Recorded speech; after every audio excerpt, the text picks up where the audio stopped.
Hi, I'm Ben, and myself and Karl in this video are the KB race team. We are lucky to be supported by Projected Image Limited Live Events and Hardline Brewery in support of Macmillan Cancer Support. We've just got back from an awesome 4 days of training in the Afan Valley. Our video footage here is a mixture of climbing and descending around the entire valley.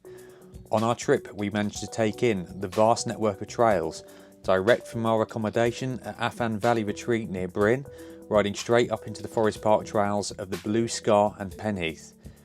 We carried on through the valley, pushing ourselves on endurance rides in an unusually sweltering 26 degrees plus at the end of April, mixing up sections of the famous The Wall, Skyline, White's Level and W2 trails to average around 50 miles a day and 5,000 to 9,000 feet of climbing per day.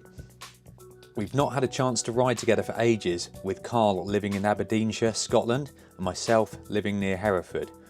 With our upcoming Andorra Epic stage race, it was, as expected, extremely useful to meet at each other's training status, endurance, and work out any technical ability needed to work on, with 2 months left until the race.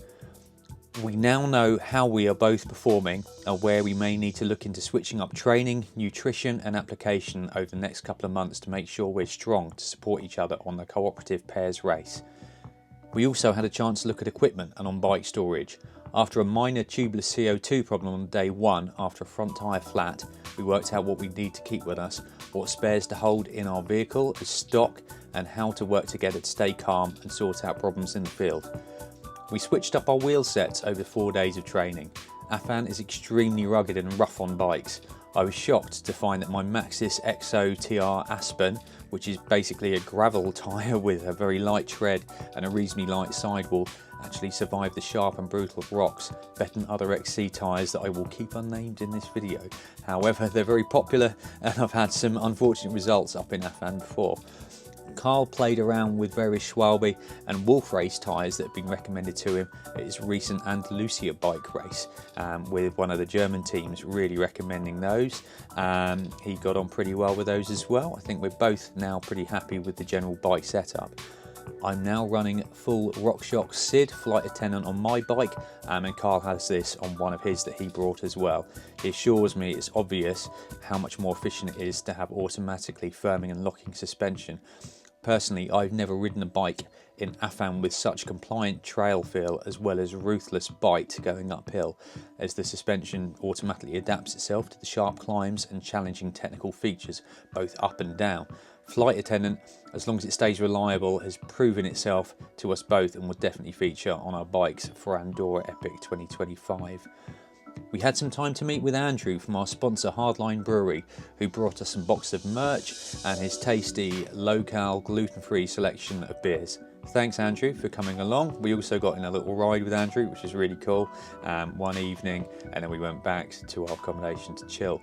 It's important to be able to relax after hard rides and not feel like you're undoing your hard work of good diet and training, so a low-cal beer like that is absolutely ideal, and they're delicious, so that's really good. Well done Andrew for creating that. I'll soon be producing a little trail guide for the Afan Valley, and I'm going to suggest that if you want the GPX map for your Garmin, Wahoo or similar bike sat-nav, please donate to Macmillan Cancer. There'll be info on that coming up. Afan is a vast network of trails, some of which have been closed due to storms. I know the way around the area really well, so I feel I can give you an ideal route that takes in the best bits, even with some trail closures, with a nice flow between all of the major trails. There's various water stops that I can mark on that at various ends of the valley, notably Glencorrig with the awesome Afan Blast and Corrig Cwtch bike shop and cafe. Jeff and Alison and their team that run it are incredible, so please visit them and enjoy their help and hospitality, and great food and coffee. If you visit the other end of the valley, you've got Afan Valley Bike Shed down at Forest Park. They're super useful, really well stocked, like premium shop. We've picked up various tubeless tools and canisters to restock after our issues on day one. So again, thanks for being open guys, you saved us there for sure. I'm sure there's loads I've missed chatting about, but I hope you like watching the video and seeing how we got on our training camp. If you haven't been to Afan yet, get in touch. Make sure you take in the new zigzags and jet lag descents, as loads of work's been put in to make them flow with the classic Afan toughness. There was probably the opportunity to film a lot more while we were there, but it was super hot and we didn't really want to be wearing like body straps and weighing the bikes down with too much in the way of cameras and messing about with that. It was really time for us to get on top of where we need to be with our training and riding together. We will try and put some more content out over the next little while as we ramp up into Andorra, and obviously we're going to make a proper film of Andorra Epic. I'm not sure there's particularly a great English language video of that, but it's a really awesome race and we're getting really excited. Now we've only got a couple of months until that all happens. So thank you very much for watching, cheers, and see you in the next video. Please follow KB Race Team on Instagram and Facebook for more updates on what we're getting up to.